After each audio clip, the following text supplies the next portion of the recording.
Hello student, today we are going to discuss about the electric potential and capacitance.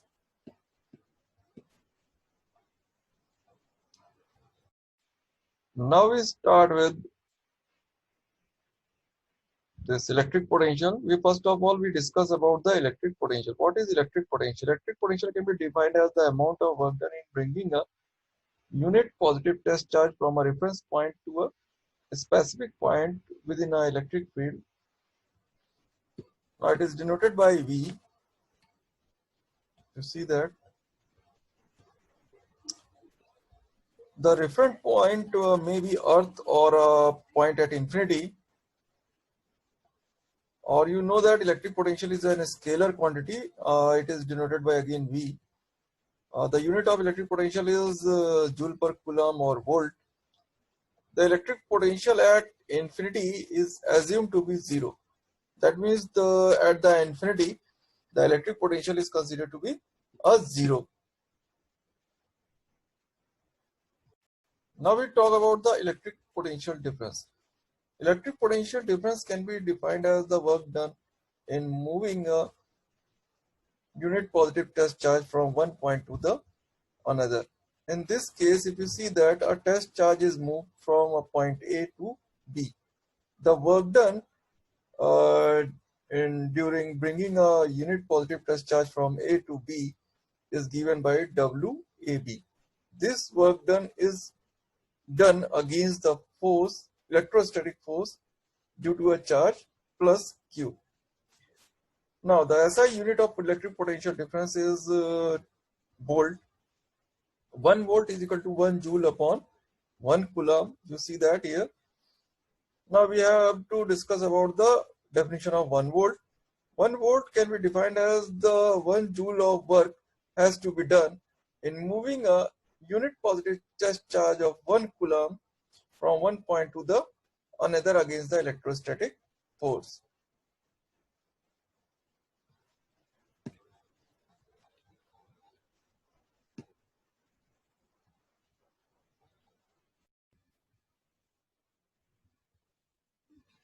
Now we discuss about electric potential due to a point charge. Now here we are going to consider a point charge, that is Q, and we are going to bring a unit positive test charge, that is Q naught, from infinity to a point P. For that, first of all we have to bring this charge, test charge Q naught, to a point A.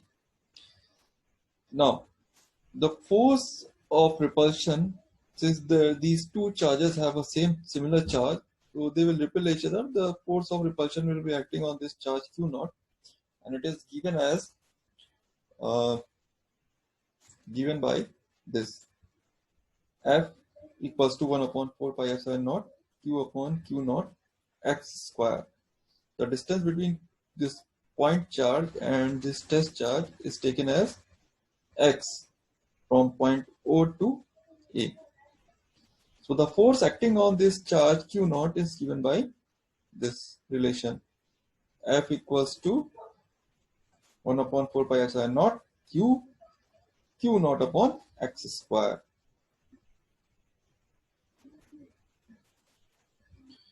Now we are going to find out the work done, small work done in bringing this test charge Q naught from point A to B. The distance between this point A and B is taken as dx, small dx. So therefore, the small amount of work has to be done here in bringing this test charge from A to B is given by dw equals to f dx, f vector dot dx vector.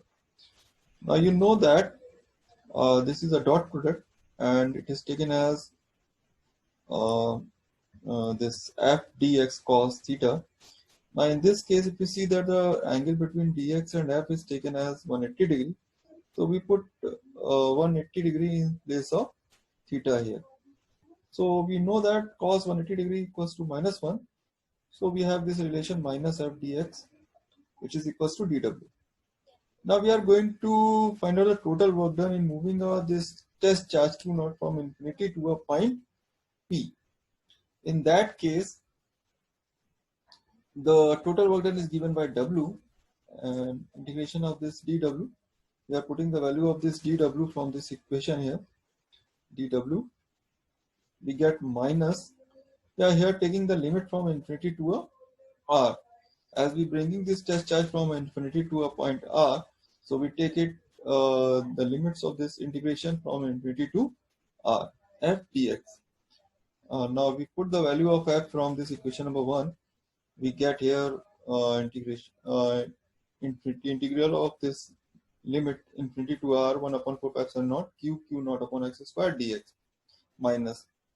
Now we have this value here minus q naught upon 4 pi epsilon naught taking limit infinity to R 1 upon x square dx. Now this is a definite integral and we are going to solve this definite integral. We have the value here that is equals to minus q naught upon 4 pi epsilon naught within bracket this minus 1 upon x limit infinity to R. After solving this equation here, we get the value of W equals to q naught upon 4 pi epsilon naught within bracket 1 upon R minus 1 upon infinity here, and final value we are getting here q naught upon 4 pi epsilon naught within bracket 1 upon R. Now if we divide this equation by q naught, we get the value equals to V equals to W by q naught equals to 1 upon 4 pi epsilon naught q upon R. This is the value of electric potential due to a point charge here. Now here we are going to discuss about the variation of electrostatic potential, that is V. V is directly proportional to 1 upon R. And electrostatic field, that is represented by E, and it is again directly proportional to 1 upon R square. So if we see that the variation of electrostatic potential and electrostatic field here in this graph here, we find out that we are getting two different curves here, and it is represented by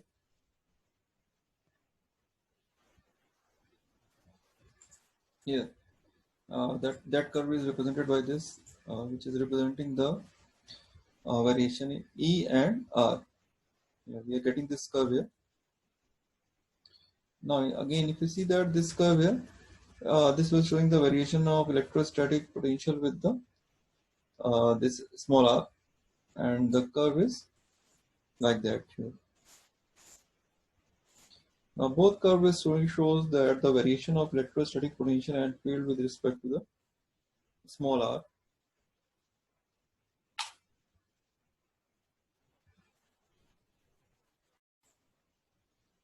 Now here we are going to discuss about the electric potential at an axial point on a dipole. Now if you see here, this minus q and plus q, two charges which are placed at a distance of 2a, are these two charges forming an electric dipole here. Now we are going to consider a point P on the axis of this electric dipole here, which is at a distance of at r from a point O here. Now we are going to find out the electric potential at this point P. So net electric potential at this point P is given by V equals to V1 plus V2. That is the electric potential due to the charge minus Q, and V2 is the electric potential due to the charge plus Q. Now we put the value of V1 here, 1 upon 4 pi epsilon naught minus Q AP, that is distance of this point A and P, AP. Now we are going to talk about the electric potential V2 here. V2 is given as 1 upon 4 pi epsilon naught Q upon Pp. Pp is the distance between this point B and P. Now put the values of this AP and Bp. We get the value of AP, that is A plus R. That is the value here. Now the value of Bp, again R minus A. Clear? Now 1 upon 4 pi epsilon naught is taken as out from this equation, and we put these values in a bracket here, that is within bracket minus Q upon R plus A and plus Q upon R minus A. Now we are going to take the q from this relation here. We have the value q upon 4 pi epsilon naught within bracket 1 upon r minus a and minus 1 upon r plus a. Now we are going to solve this equation here, and we get the final value here q upon 4 pi epsilon naught to a upon r square minus a square. We have this value here. Now this value q into 2a will representing the dipole moment here. We can replace it by p here, and this relation becomes v equals to 1 upon 4 pi epsilon naught p upon r square minus a square. If a square is taken as much lesser as compared to r square, so we can neglect the value a square here. In that case, the v becomes v equals to 1 upon 4 pi epsilon naught p upon r square.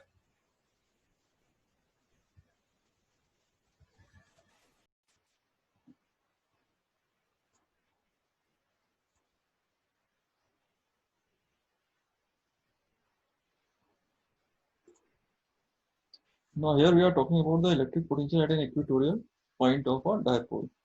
Now if you see that minus q and plus q again forming a dipole here, electric dipole here, and they are placed at a distance of 2a. Now O is the midpoint of this line AB. From this midpoint at distance r, a point P is going to be considered here, and at this point we are going to find out the electric potential.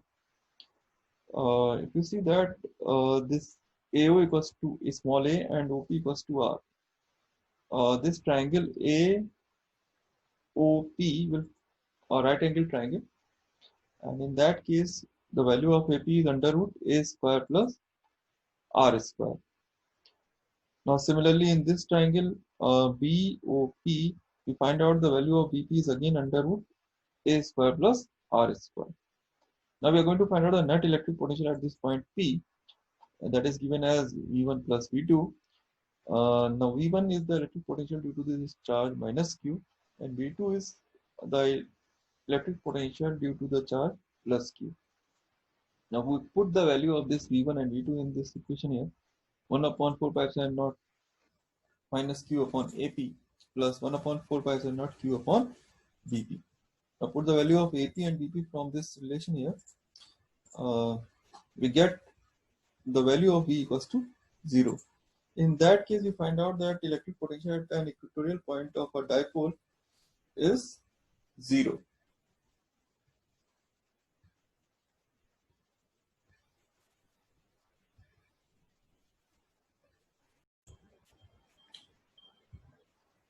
Now we talk about the electric potential at any general point due to a dipole. If we see this in this figure, this minus Q and plus Q forming a dipole here. The minus Q placed at point A and plus Q placed at point B. O is the midpoint of this line AB. The distance between minus Q and plus Q is taken as 2A. So the AO is equals to A and OB equals to small a. Now from B, it is a perpendicular is going to be drawn on this line AP, that is given by BC, and the distance of this point P from A is given by R1, and this point P from O is given by R, and the point B is given by R2. Now we are going to find out the electric potential at this point P. The net electric potential at point P is given by V equals to V1 plus V2. Now the value of V1 is given by 1 upon 4 pi epsilon naught minus Q upon R1. V1 is the electric potential due to a charge minus Q. Now V2 is the electric potential due to a charge plus Q, and it is given by 1 upon 4 pi epsilon naught Q upon R. Now the final value of this is V is given as Q upon 4 pi epsilon naught within bracket R1 minus R2, R1, R2 form. Now you see that in this triangle A, C and B, this angle ACAB is equivalent to this triangle theta, which the line OP makes with the AB. Now this triangle, within triangle CAB, this angle becomes theta.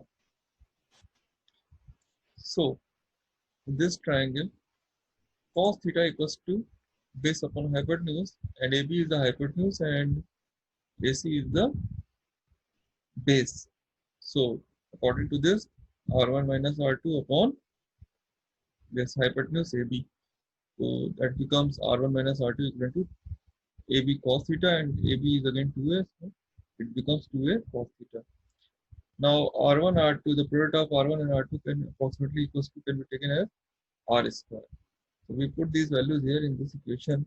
We find out Q upon 4 pi epsilon naught becomes 2 into 2A cos theta upon R square.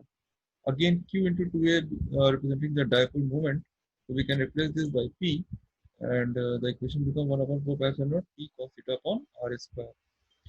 Now if you multiply both numerator and denominator by R, this formula becomes 1 upon 4 pi epsilon naught P R cos theta upon R cube. P R cos theta again, it is a dot product, so 1 upon 4 pi epsilon naught P dot R upon R cube. Finally, we can replace this R by R cap, and in that case the formula becomes V equals to 1 upon 4 pi epsilon naught P vector R cap upon R square, where R cap is equals to R vector upon small r. This is the final value of electric potential at point P.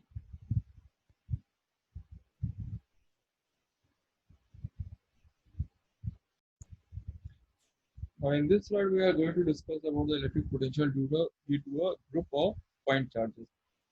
In this figure we are going to consider a n number of charges Q1, Q2, Q3, Q4 and Qn, which are at distance. Suppose Q1 is at distance of R1 from P.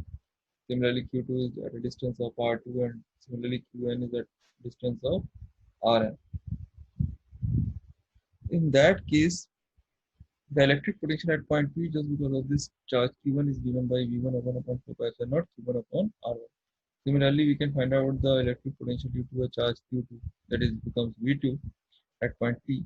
Similarly, Q3 it becomes V3, and for V it becomes V4, and just because of this charge Qn, electric potential at P is given by Vn. Now the net electric potential at point P is given by the sum of these electric potential due to these charges Q1, Q2, Q3, Q4 and Qn.